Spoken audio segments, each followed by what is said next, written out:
事にお手伝いお願いいたします。はい。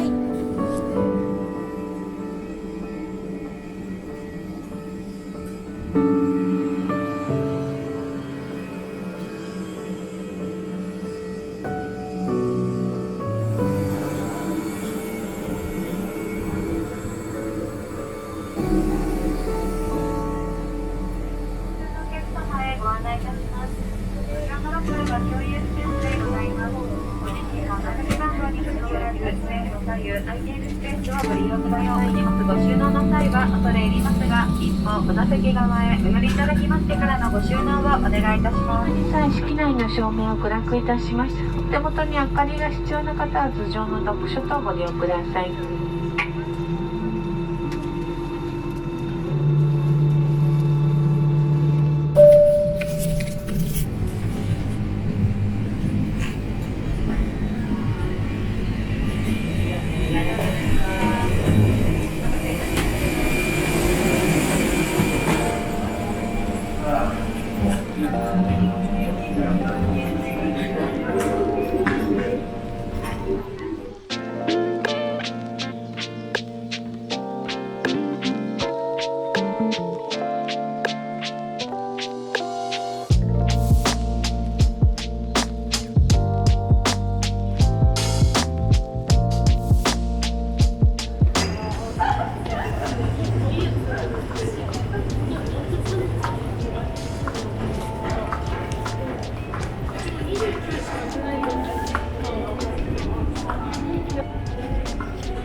聞こえる？じゃあ、荷物は取らないけど、トイレ先に行っちゃってほしい。で、また後からもうバス乗っちゃうから、トイレ行くから行っちゃってくれ。お願い。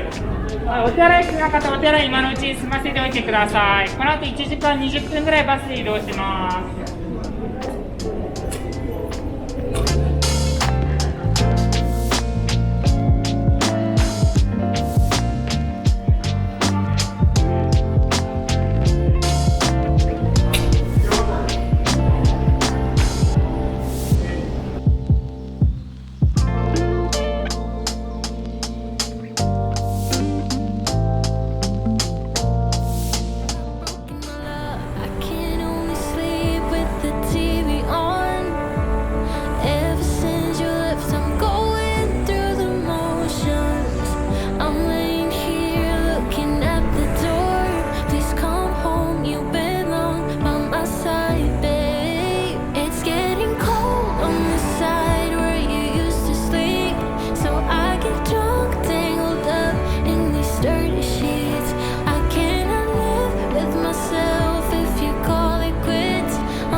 はい。